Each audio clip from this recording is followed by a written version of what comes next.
Let's look at the next 2-card combination and see what comes up. The Hierophant. This is a card of being the teacher. This could also be the religious leader that is teaching these two people in front of him. This could be sharing of knowledge.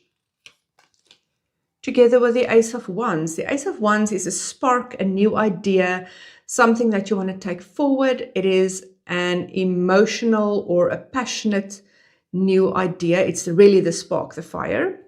So maybe you have a spark to want to teach people. Maybe this is something that you want to do going forward.